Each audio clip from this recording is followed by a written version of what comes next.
This is Elliot and Jose coming to you from Dreamland Comics in Schaumburg, Illinois.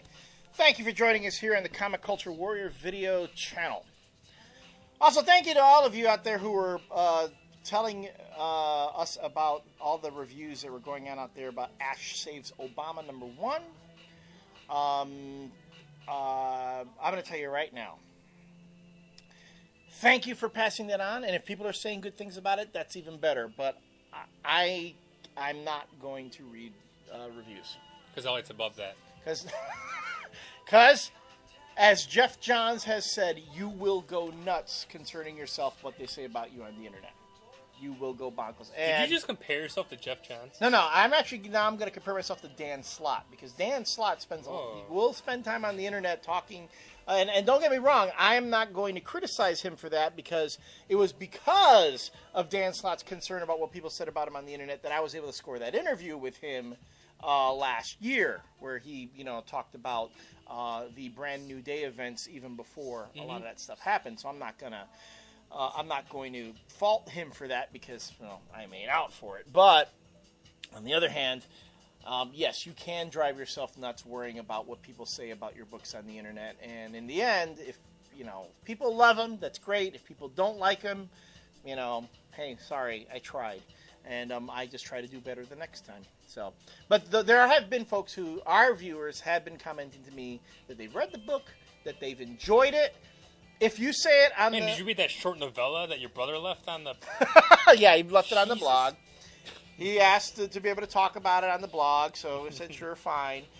If you guys want to pass your comments to me directly about what you see that I do, I am not going to ignore that. But I am not going to go hunting down every review that's out on the internet, though. So you guys get the special treatment. How's that? So, yeah. And you even reviewed it. You actually liked it, and I told you would like it. Yeah. You were surprised. So disappointed in myself. I was very pleased with how it came out, and from what I understand, Comic Book Club said it was better than they expected. So I'm going to tell you, you can't. And like I said on the blog, those guys are never wrong, ever, about anything. So thank you. But anyway, we said in the last segment we wanted to get into some Jonathan Hickman books, and looking at Fantastic Four, which is something that you guys, I'm very pleased to say, have said that you've picked it up and you've read it, because why? We were talking about how much we liked Hickman, and we were very happy that he was going to take over the book. So, what happens at the end of Dark Reign Fantastic Four led right into Fantastic Four number 570.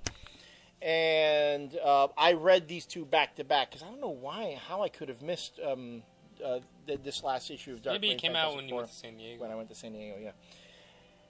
Very closely linked, so if you didn't finish reading the Dark Reign, or you didn't read the Dark Reign mini at all, you might be a wee bit lost as to what happens in Fantastic Four. But in either case, Hickman's showing that he knows how to write smart people, which is essentially what Reed Richards is. Reed Richards is smartest guy in the Marvel Universe. He's the smartest guy in the Marvel Universe. And we are picking up on the end of Dark Reign after the Fantastic Four have dispatched Norman Osborn from the Baxter Building. Reed Richards is trying to figure out what can he do to undo all the damage that he really much, played a big part in causing during the whole Civil War and Dark Reign event. Mm-hmm. And after telling Sue that he would dismantle the bridge, which he did. He did, but then he put it back together again. Unbeknownst to the rest of his family. Unbeknownst to the rest of his family. The Fantastic Four become go head to head with the Wizard, and that's another thing that Hickman is doing with some of these characters, is because again he excels really well at writing characters that should be a level above the rest of us. The Wizard, who always seemed like a second-rate Reed Richards, comes across as very intelligent, but what is his flaw? What's his foible? He's a little bit crazy, you know. So you can see, like Doctor Doom. Doctor Doom is the same level of intelligence as Reed Richards, but his greatest foible is that he's full of himself. He's so arrogant he can't tell when he's making a mistake. The Wizard, also super smart, nuts. Richards, very smart, pretty level-headed, but maybe a little too analytical is his drawback. So we get into this. The Fantastic Four have a run-in with the Wizard and some clone automatons that he sends after them. And that really only makes up like the first few pages. Then after that we see the whole family dynamic. Which is what you want to do when... I mean, he kind of did a little bit of that in here, but I think he really drives home the point in the first issue of Fantastic Four proper that it's Marvel's first family. This is all about the family, and you need to show the family dynamic, and it shows every character like we remember them. Right. Pretty much, and it just sets up where he's going to be going with it. And what he's even doing really well, I think what Hickman's doing with especially the kids, Franklin and Valeria, the only one who even came close to being able to flesh out the two kids was Mark Waid when Waid wrote the book. With Mike Wieringo. Franklin is a precocious little boy, but he's more like his mom. He doesn't have that uber intelligence that Dad has. Whereas Valeria, 3 years old, and speaking on a friggin' college, level, really super smart kid, and all that is revealed in just a little bedtime story session of Reed with the kids. So I gotta say, I'm really enjoying this. No, at least as far as the writing goes. Yeah, and I kind of like this scene here, where Reed is taking Franklin to bed, and he's like tucking him in, and Franklin asks him about the kid that he found. The kid that he found in the Wizard's lair in the beginning. Who was a clone of the Wizard, right. But he's like raising himself. Right. And kind of asking and talking about something that's maybe a little bit difficult for him to understand, but it's cool to see them having this kind of discussion. Yes. About that. And it goes to show that Franklin, again, is also the one, he's probably the more emotional, empathetic one, whereas Valeria, again, is more analytical like her father. Reed is like, well, someone's going to take care of that. Someone will take care of that little boy. That's what happens. But Franklin goes, well, you're going to help, right? That's what we should do. That's what we should try. Right. And then you get into the Ben and Johnny relationship, which is also kind of fun. This is something that, unless the writer really knows how to handle Ben and Johnny, if you don't have the Human Torch and the Thing, needling at each other, but also showing that underneath all that they love each other like brothers. Some other writers have made the mistake of making the relationship seem a little too mean-spirited. Yeah. Mark Miller, sorry, you have to know how to handle them better, and again, Hickman shows that he can handle this very well. So, there's only one drawback to this book, and I hate to say it,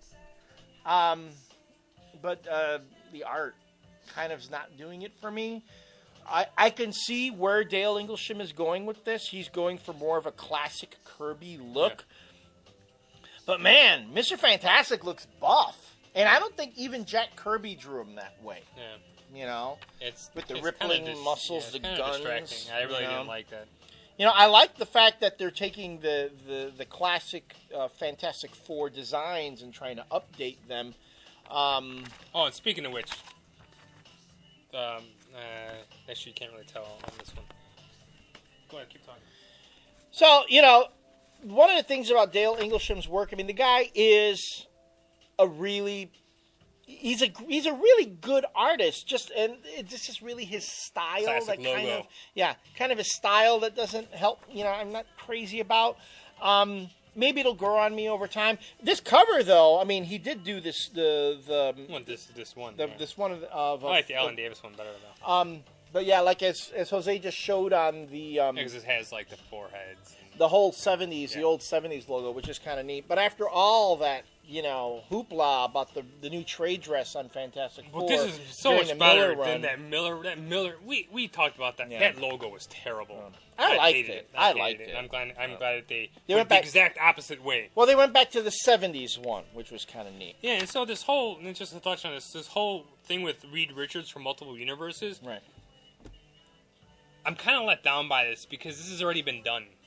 I don't know if in Fantastic Four proper, but unless they're going to play on the concept, because remember Captain Britain had Yeah. the same thing, and Mark Guggenheim even wrote a really fucking awesome Spider-Man story in the last run of Marvel Comics Presents, where it was the same thing, where it's different Spider-Mans from around from the multiverse were all meeting and talking about stuff. And they did the same thing in the Ultimate Fantastic Four. Yeah, and even, they did stuff in Supreme. Supreme Right. had the same thing. So it's nothing really new, and I was kind of wanting something cool. Well, it's a setup, I think. It is This a setup. kind of a setup. But that was the only thing I was let down at. All right, I've seen this before. I understand where you're probably going with it. Right. But then the last page reveal where three of the Richards have the Infinity Gauntlet. Infinity Gauntlet, That's pretty right. fucked up. So, Well, and this is I'll give Hickman this. He's just setting this up. Chances are he's taking a well-known concept and something that's been done, and he's going to take it in a different direction. and that's So what I really hope. we'll Like I give him said, that. I was disappointed because I've seen it before, but it's Hickman, so Yeah. I think he will do something that hasn't been done with this concept before. In either case, though, a solid book. I hate to knock the art because again, Dale Englisham is a really great artist and does a really solid job there. Just it didn't appeal to my sensibilities after seeing Sean Chen and so many other different types of artists on the Fantastic Four. So they're going for a classic Golden Age look with this. You have the old trade dress, you have the old Silver logo, Age. the Silver Age. Yeah. They're going for that kind of a look with the book, And I think that's exactly what this book needs, especially after that Miller run, is you want to bring it back to its basics. You want it to be... See, that's where... Okay, I can see that. I always like the idea that they're pushing the book forward, but it's obvious that people didn't take to it. You're basically saying... Well, this is going to be taking it forward to a next step because it is Hickman, but it's also going to be grounded in that classic Fantastic Four feel, where it's going to be more science-based and more wonderment. Whereas I didn't get that at all from the Miller stuff. No, the Miller run wasn't... No. I was Talk totally about pretentious writers. Yeah. All right, so that's what we wanted to say about that. And It's a good book. Look forward to seeing your comments on it. We'll see you in the next segment.